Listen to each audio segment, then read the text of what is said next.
Sir TASMAC பார்த்தீங்கன்னா 500 கோடி target வச்சாங்க சார். 798 கோடி சார். இந்த 3 நாள் தீபாவளியில் மட்டும் தீபாவளி 3 days லீவில் மட்டுமே பார்த்தீங்கன்னா 798 கோடி. டாஸ்மாக் மட்டும்தான் வந்து தமிழ்நாட்டில் இன்றைக்கி ப்ராப்பராக இயங்கிட்டு இருக்க ஒரு நிறுவனம். ஒரு எடுத்துக்காட்டு சொல்கிறேன், போக்குவரத்து நிறுவனத்தில் இப்போ இந்த எலக்ட்ரிக்கல் பஸ்ஸஸ்லாம் நம்ம பார்க்குறோம் இல்லையா, which is based out of electronics and electrical பஸ்லாம் பார்த்திங்கன்னா ஏறக்குறைய இந்த பஸ்ஸினுடைய டெண்டர் பார்த்திங்கன்னா 12லேருந்து 13 வருடங்களுக்கு வேறு ஏதோ ஒரு தனியார் நிறுவனத்துக்கு கொடுக்கப்பட்டிருக்கிறது.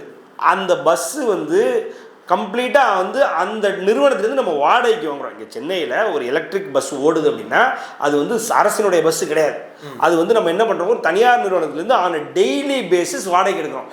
Daily basis it is costing is around 14,000, 14,000 ரூபா.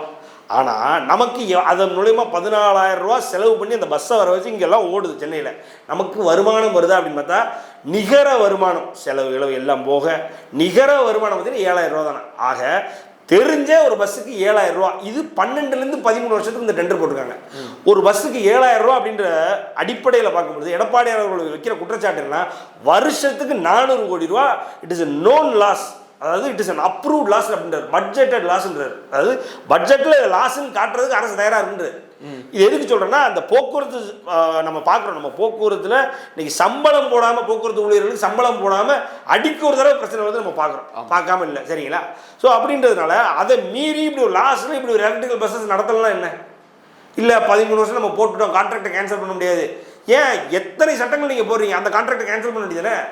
அந்த கான்ட்ராக்டை கேன்சல் பண்ணி அவன் கோர்ட்டுக்கு போகிறான் அப்படின்னா நீங்கள் கோர்ட்டில் நீங்கள் எத்தனை வழக்குகள் நிலுவையில் இருக்குது அப்படின்றது இல்லாமல் இது ஒரு ஸ்பெஷல் நீங்கள் ஒரு ஆர்குமெண்ட் பண்ணி இது இவ்வளோ லாஸ் ஆகுது அப்படின்னு சொல்லி அவங்களுக்கு ஏதாவது ஒரு ரெப்புகேஷன்ஸ், அவங்களுக்கு ஏதாவது ஒரு காம்பன்சேஷன் பண்ணிவிட்டு நீங்கள் வெளியில் வந்துட வேண்டியதானே. அப்படி நஷ்டத்தில் தெரிஞ்சே ஓடணுன்ற தேவை என்ன இருக்குது. ஏன்னா இங்கே நாங்கள் வந்து இவ்வளோ சொஃபிஸ்டிகேட்டாக வச்சுருக்கோம், பீகாரில் இப்படி பஸ் இருக்கா, ஒடிசாவில் இப்படி பஸ் இருக்கா, நாங்கள் பாருங்கள் எவ்வளோ நீட்டாக பஸ் இருக்கிறோம். இங்கே பிரச்சனையே தான் சார், நாங்கள் முன்னேறிட்டோன்னு காட்டுறதுக்காண்டி கடனை வாங்கி பெருசாக காட்டுறாங்க சார்.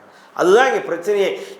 அதாவது இந்தியாவில் வந்து தமிழ்நாடு முன்னேறிய மாநிலம் காட்டுறதுக்கு தேவையான இது ஃபுல்லாகவே காட்டுறாங்க. அதாவது 4 லட்சம் கோடி இங்கே சிஏஜி ரிப்போர்ட் சொல்லுது, 4 லட்சம் கோடி ரிசோர்ஸ்ன்னு சொல்லுது நம்மகிட்ட தமிழ்நாடு. அதில் 2.5 லட்சம் கோடி தான் வருமானம் மூலமாக, அதாவது ரெவன்யூ மூலமாக ரிசோர்ஸஸ். மீதி 1.5 லட்சம் கோடி வந்து கடனை வாங்கி ரிசோர்ஸ்ன்னு காட்டுறோம் சார். இப்படி நம்ம ஒரு தமிழ்நாடுன்ற நல்ல பேர் எடுத்து என்ன பண்ண போகிறோம்.